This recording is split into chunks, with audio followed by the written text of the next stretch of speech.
Lucas 3, de 1 a 9. No 15º ano do reinado de Tibério César, sendo Pôncio Pilatos governador da Judéia, Herodes tetrarca da Galileia, seu irmão Filipe tetrarca da região da Itureia e Traconites, e Lisânias tetrarca de Abilene, sendo sumos sacerdotes Anás e Caifás, veio a palavra de Deus a João, filho de Zacarias, no deserto. Ele percorreu toda a circunvizinhança do Jordão, pregando o batismo de arrependimento para a remissão de pecados, conforme está escrito no livro das palavras do profeta Isaías: voz do que clama no deserto, preparai o caminho do Senhor, endireitai as suas veredas.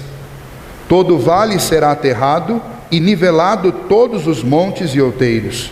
Os caminhos tortuosos serão retificados e os escabrosos aplanados, e toda a carne verá a salvação de Deus.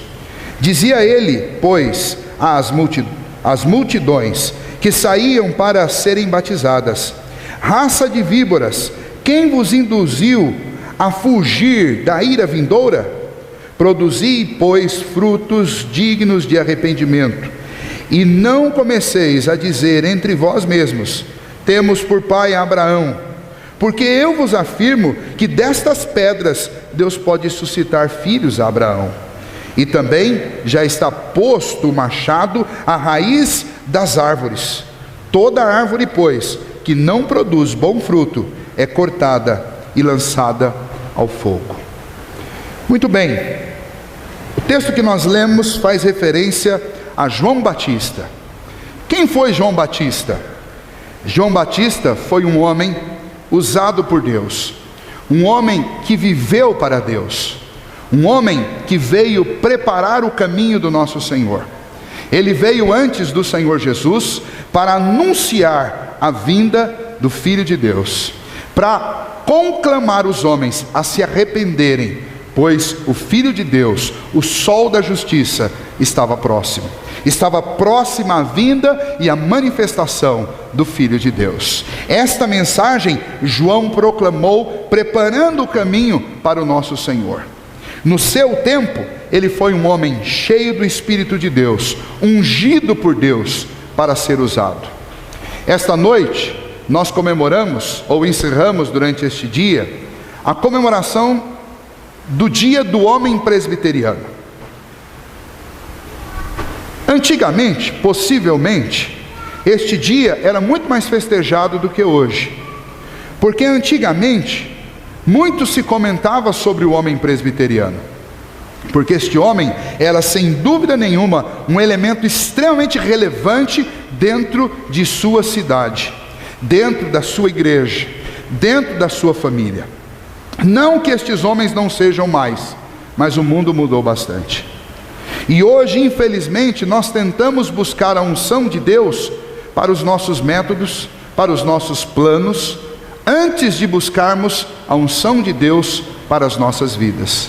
E infelizmente, ainda que ainda sejamos homens presbiterianos, com os mesmos valores, com as mesmas convicções, nós precisamos olhar para trás e ver como homens que viveram para Deus se comportaram dentro da sua sociedade, como eles eram, que exemplos nós podemos tirar da vida deles. E embora João Batista não fosse um homem presbiteriano, porque a igreja presbiteriana ainda não existisse, este homem era um homem de Deus. E o que nós esperamos de todo homem presbiteriano é que ele de fato seja um homem de Deus.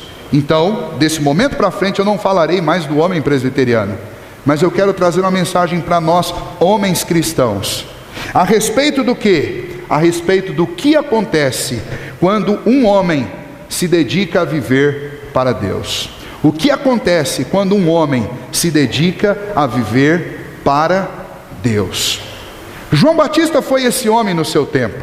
João Batista viveu depois de um período de 400 anos de silêncio, entre o último profeta que profetizou em Israel e em Judá, no Antigo Testamento, até o dia que João Batista abriu a sua voz no deserto e começou a anunciar a mensagem do Evangelho, 400 anos se passaram.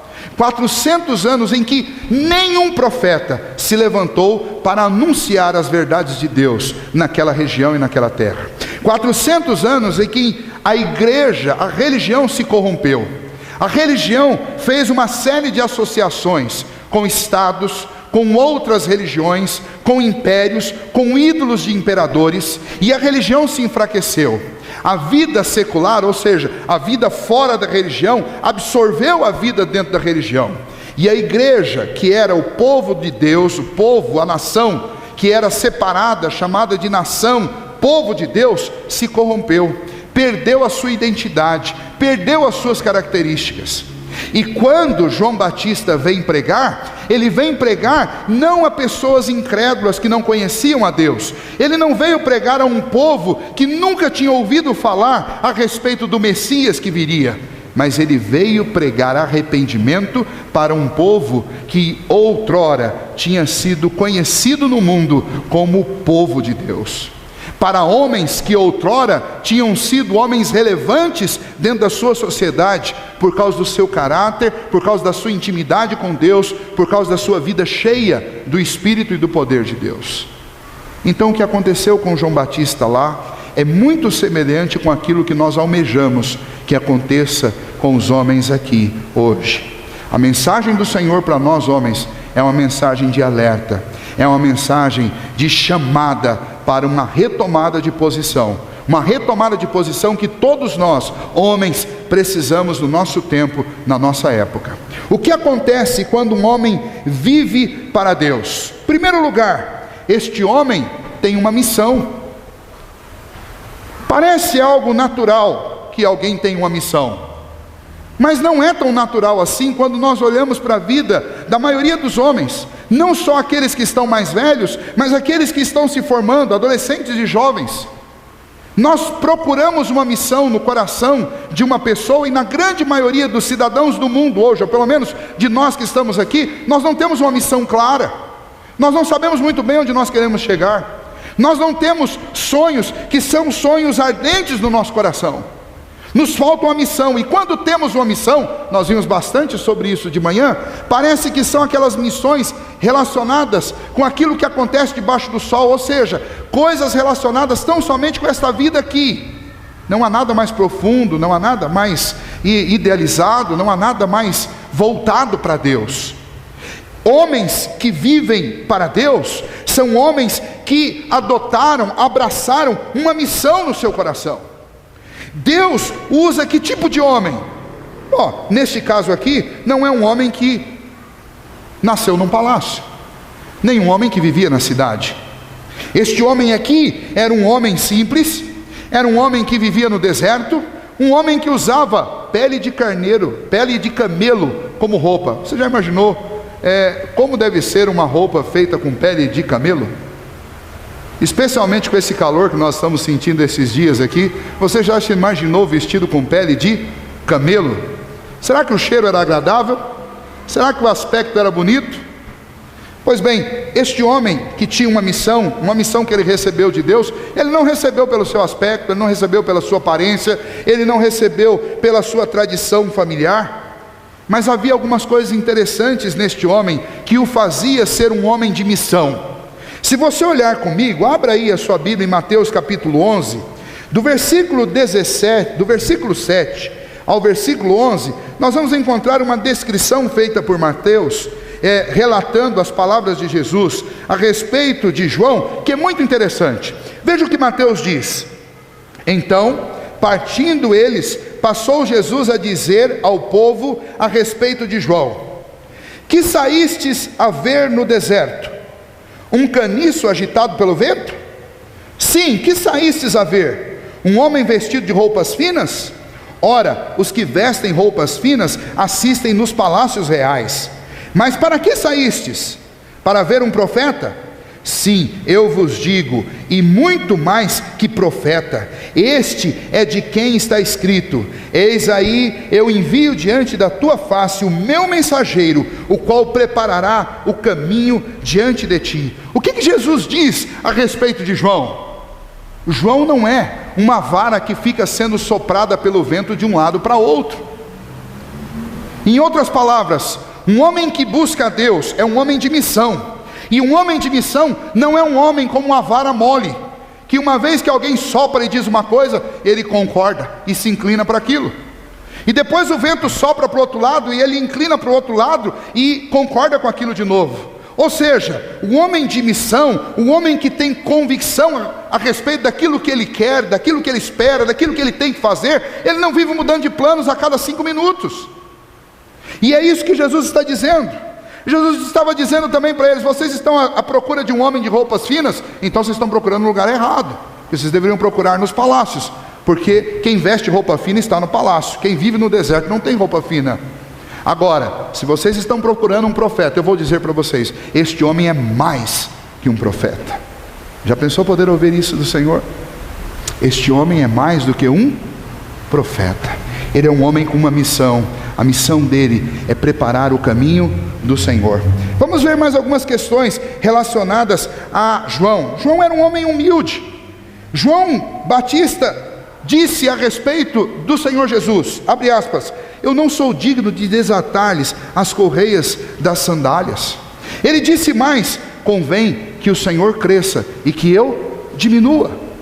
A missão dele não era ser comparado com Jesus, a missão dele não era se equiparar com o mestre, a missão dele era servir o mestre, era seguir o mestre. A missão dele não era aparecer, a missão dele era servir. A missão dele não era ser grande, a missão dele era ser pequeno e fazer aquilo que o Senhor o comissionou para fazer. Ele era um homem corajoso. Em alguns momentos ele teve que confrontar o próprio rei Herodes, e ele o fez cheio do poder de Deus. Por quê? Porque ele estava seguindo uma missão. Mas principalmente seguir uma missão como João Batista seguiu, requer de mim e de você, homens, que nós sejamos cheios do Espírito de Deus, porque senão nós não daremos conta. João era um homem de missão, porque homens que buscam a Deus são homens de missão. A minha pergunta para nós homens aqui hoje: qual é a nossa missão? Deixa eu dizer coisas perigosas que nós adotamos como missão. Minha missão é gerar filhos bem-sucedidos. Quem garante o futuro dos meus filhos não sou eu, é o Senhor, embora eu possa ficar muito ansioso com isso. Minha missão é construir um patrimônio que dê segurança para a minha família. A nossa vida é frágil, está sustentada por um fio, e ela é governada pela vontade de Deus. Você não pode dar segurança nem para você mesmo. A minha missão é garantir que os meus filhos tenham uma boa faculdade e tenham um bom emprego e uma boa casa e um futuro tranquilo. Você não pode garantir nem que os seus filhos estarão vivos daqui meia hora. Qual é a sua missão? Qual tem sido a minha missão?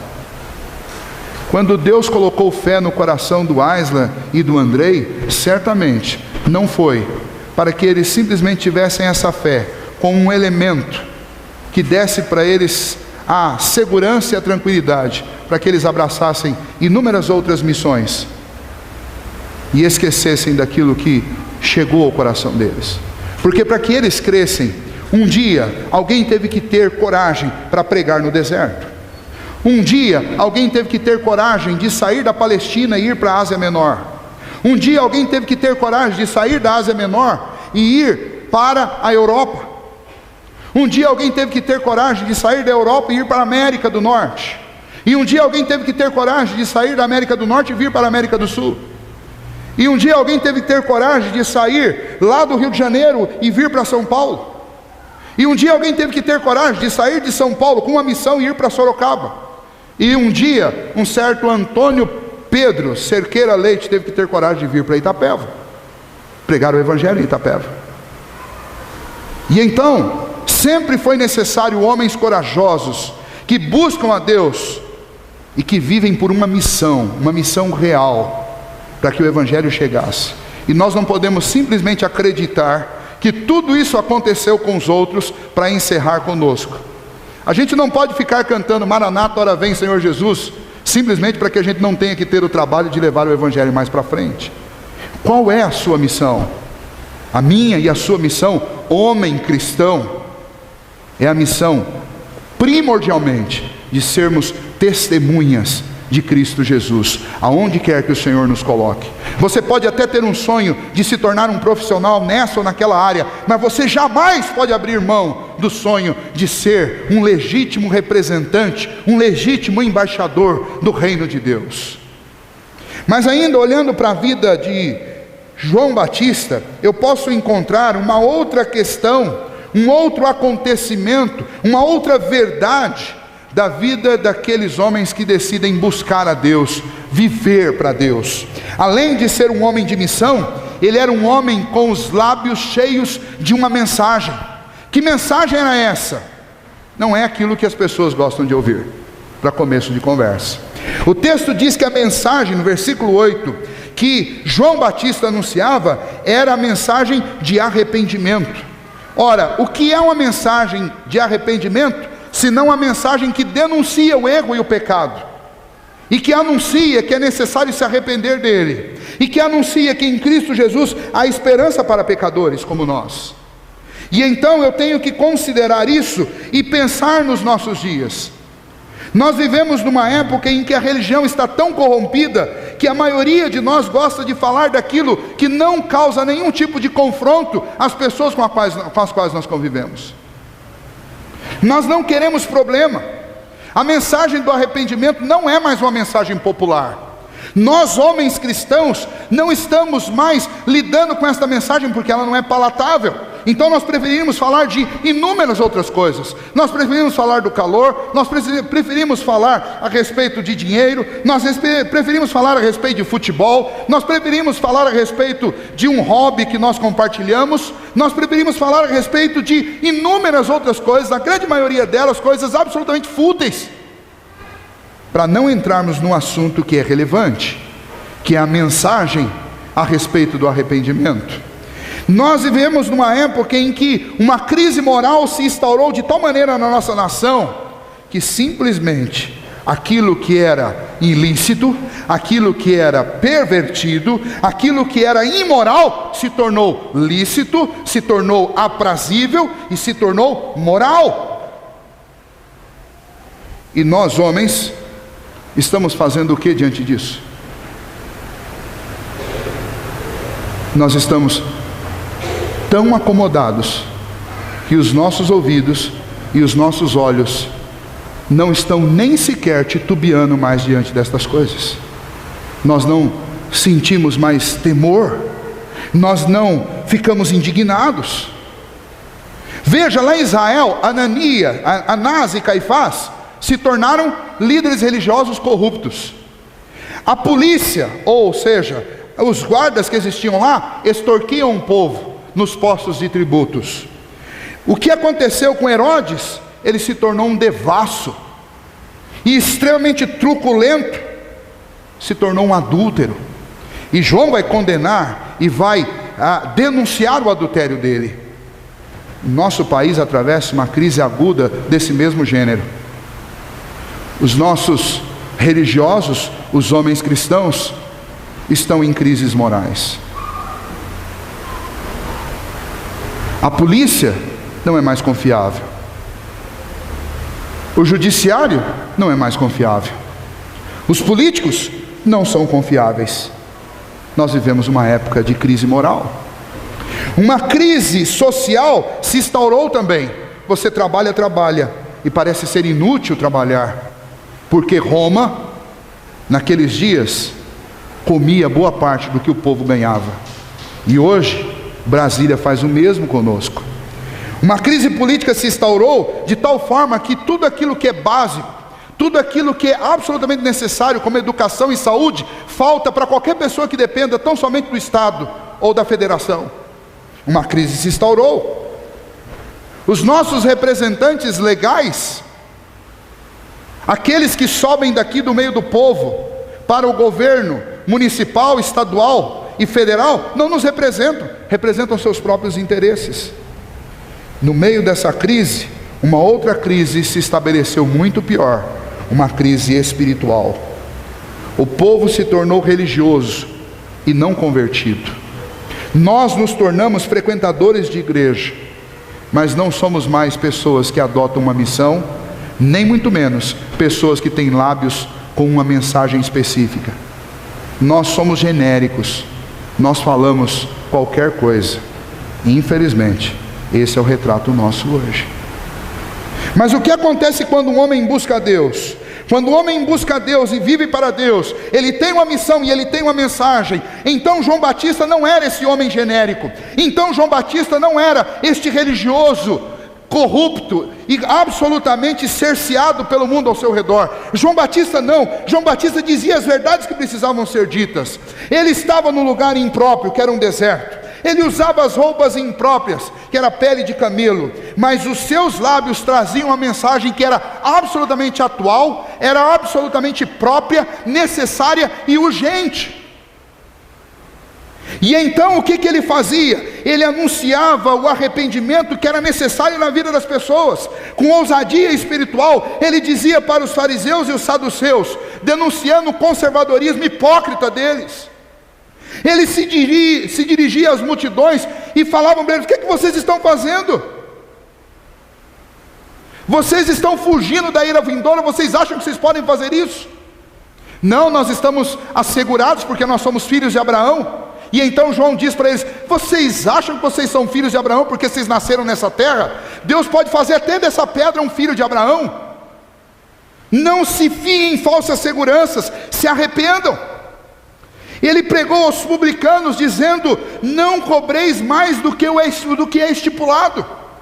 Vocês estão roubando, falta honestidade na vida de vocês. Ele se dirigiu aos soldados em Lucas 3,14, dizendo: a ninguém maltrateis. Vocês não podem tratar as pessoas dessa maneira. Vocês não podem criar falsas testemunhas. Isso é mentira.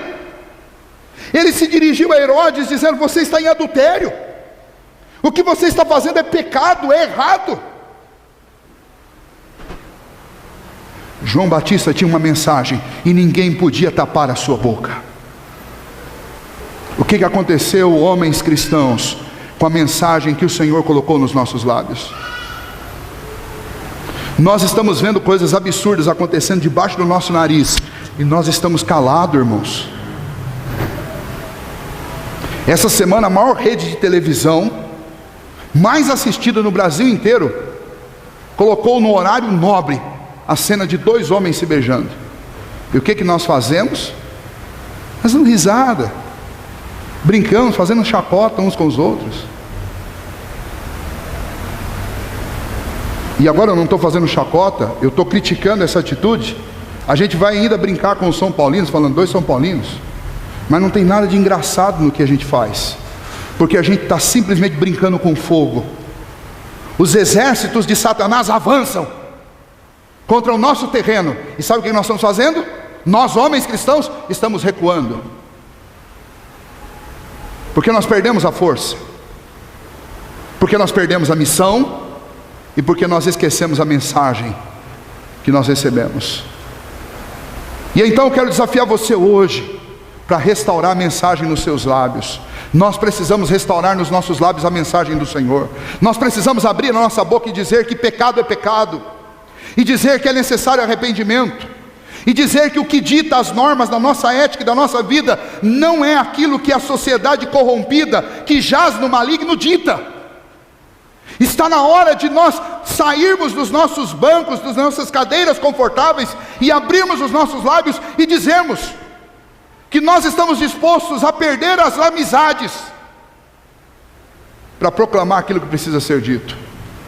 João Batista não era um homem popular. João Batista era um homem que atraía confrontação. Por quê? Porque a mensagem dele não era uma mensagem popular. Aí nós estamos vivendo uma época que nós fazemos qualquer coisa, negociamos absolutamente qualquer coisa para sermos populares. Essa não é a igreja de João Batista, e essa não é a igreja de quem João Batista veio preparar o caminho. Essa não é a igreja do Senhor. Esta igreja, esta congregação de homens que simplesmente se calam diante da perversidão do mundo, que está invadindo as nossas casas, e nós simplesmente não fazemos absolutamente nada. Cadê a mensagem, irmãos? Eu pergunto, qual é a mensagem que tem saído dos seus lábios? Em terceiro lugar, homens que buscam a Deus, homens que vivem para Deus, não só têm uma missão, não só têm uma mensagem nos seus lábios, estes homens são homens de convicção. E eu temo que este é o ponto principal. Nos tem faltado convicção. João Batista tinha convicção. Versículo 9, veja lá. Ele sabia o que ia acontecer e ele tinha absolutamente certeza do que precisava ser dito. E o que precisava ser dito é isso, abre aspas, versículo 9. E também já está posto um machado à raiz da árvore. Toda árvore, pois, que não produz bom fruto é cortada e lançada ao fogo. Esta é a mensagem. Não adianta você ter nascido dentro de uma denominação, não adianta você ter nome de cristão, não adianta você ser a quinta geração de presbiteriano, se não está produzindo os frutos que são próprios de alguém que foi alcançado pela graça. O machado está posto à raiz. Para pregar uma mensagem dessa, irmãos, tem que ter convicção. O que João Batista estava dizendo é: não adianta você ter tradição, não adianta você ter nome, não adianta você ter família, não adianta você ter história, se não mudar de vida, você pode estar atestando com o seu testemunho de vida que você está entre eles, mas não é deles. Veja, tudo isso está conectado. Quando João Batista diz: vocês estão seguros porque são filhos de Abraão? Deus pode suscitar filhos a Abraão até das pedras. Ele está dizendo, a verdadeira filiação em Abraão, ou seja, quem é filho da promessa, quem faz parte do povo de Deus, não é quem ganhou o sobrenome porque nasceu lá em Israel ou lá em Judá. Quem é filho de Deus é aquele que nasceu da água e do Espírito, é aquele que nasceu de uma obra regeneradora do Espírito Santo de Deus.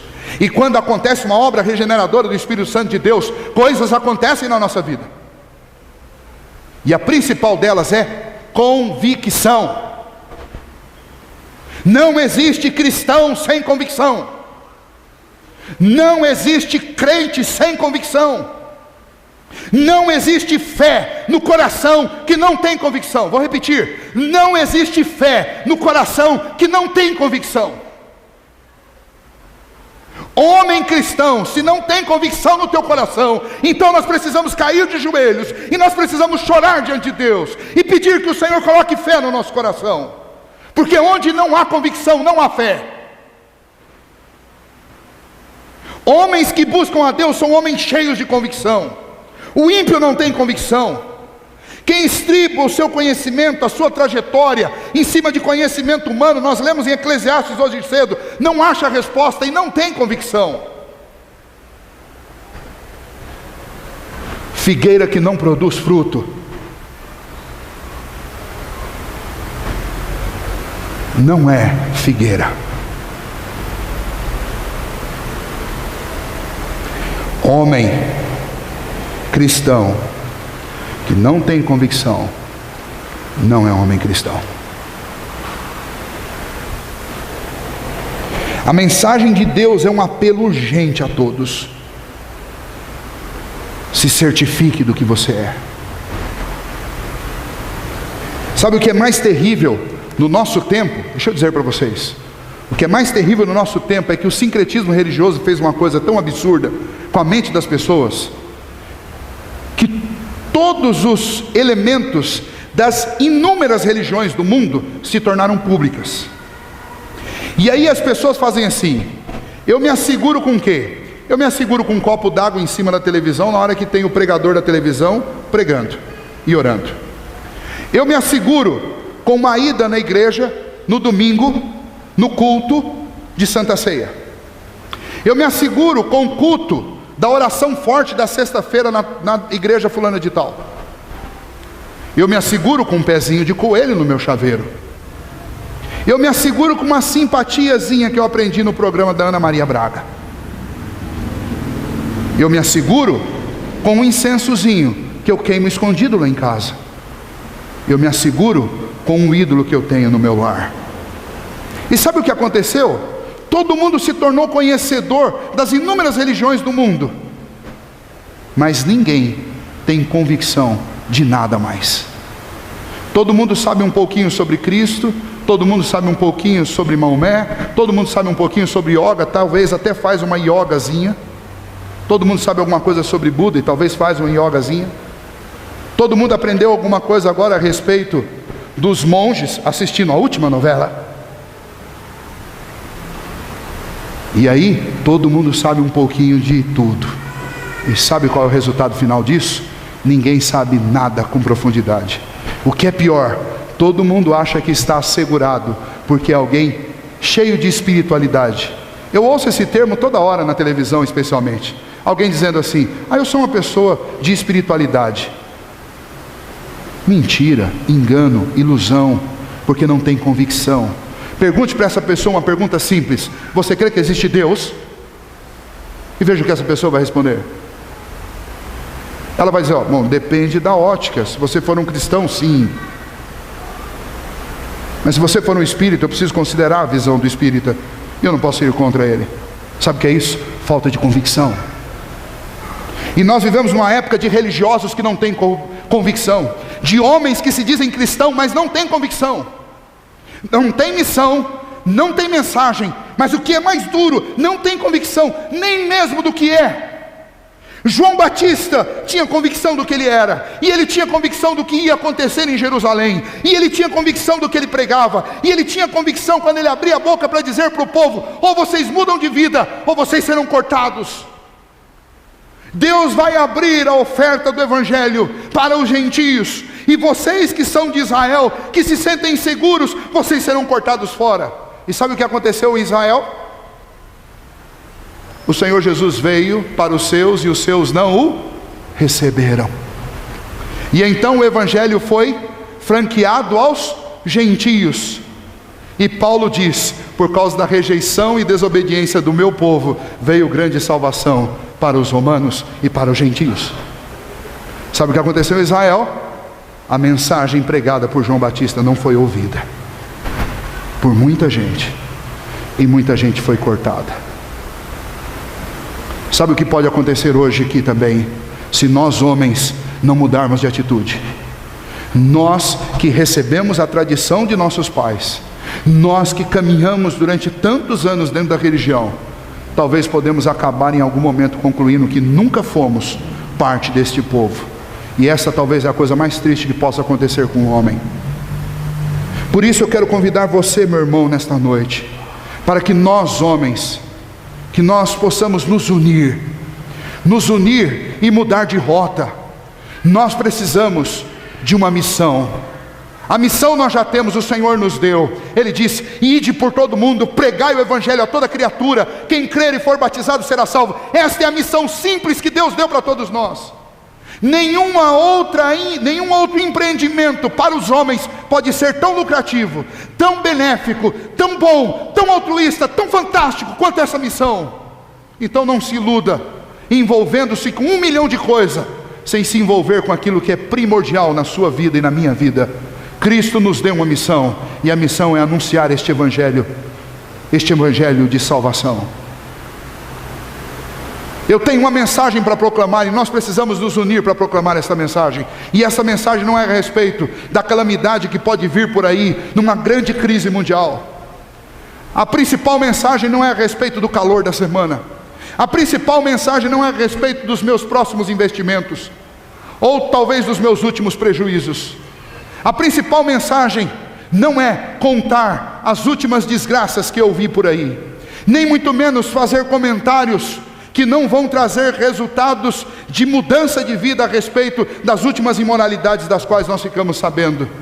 A mensagem dos nossos lábios tem que ser a mensagem do Evangelho. É para isso que eu tenho que abrir a boca para falar. Para falar de filosofia de botequim não adianta. Para falar de autoajuda não adianta. As pessoas estão entupidas de autoajuda. Se você abre o Facebook, 99% do que tem lá é autoajuda barata, que não serve para mudar a vida de ninguém.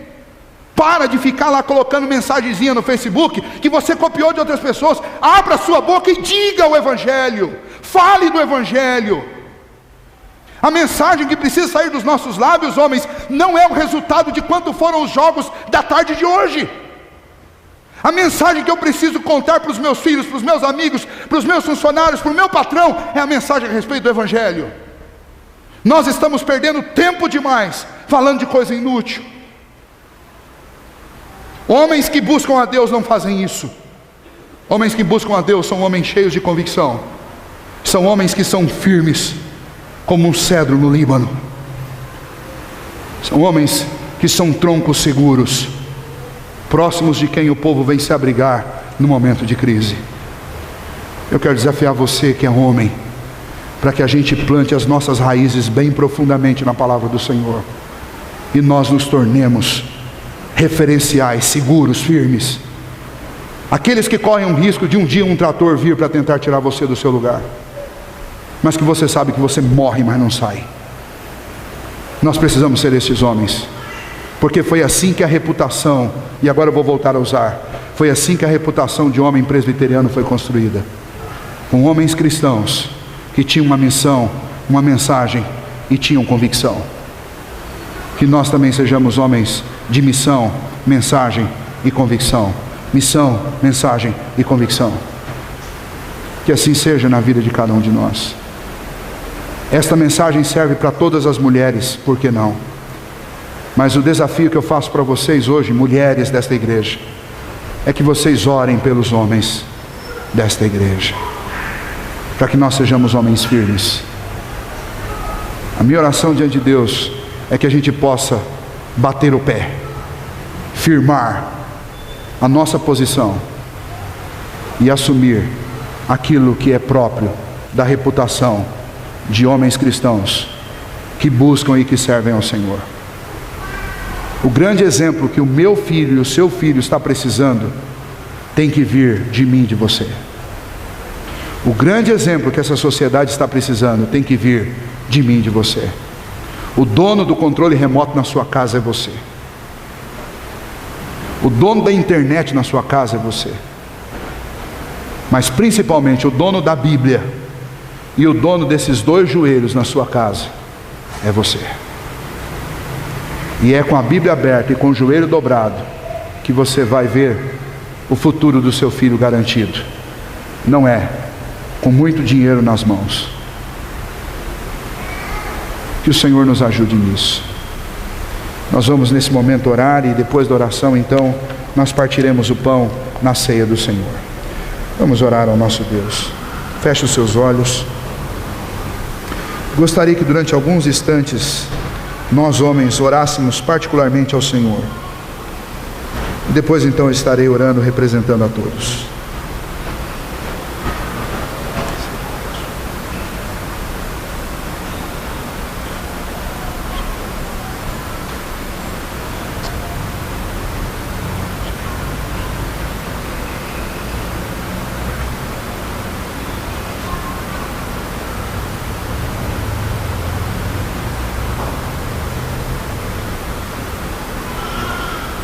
Pelas misericórdias ternas do Senhor, pela Tua graça, pelo Teu poder que opera sempre em nós, ó Deus, pelo Teu Espírito que habita em nós, mas principalmente pelo nome do Teu Filho Jesus, que é o mediador entre nós e o Senhor, eu te clamo, ó Pai, produza no coração meu e de cada um dos meus irmãos, homens desta igreja, o senso da nossa missão, o conteúdo da nossa mensagem e a convicção que nós precisamos. Missão, mensagem e convicção é o meu apelo ao Senhor nesta noite. Que o Senhor faça isso conosco, ó Pai, para o bem da Tua igreja, para o bem, ó Deus, do Teu reino, mas principalmente para o bem de cada um de nós homens, em nome de Jesus. Amém.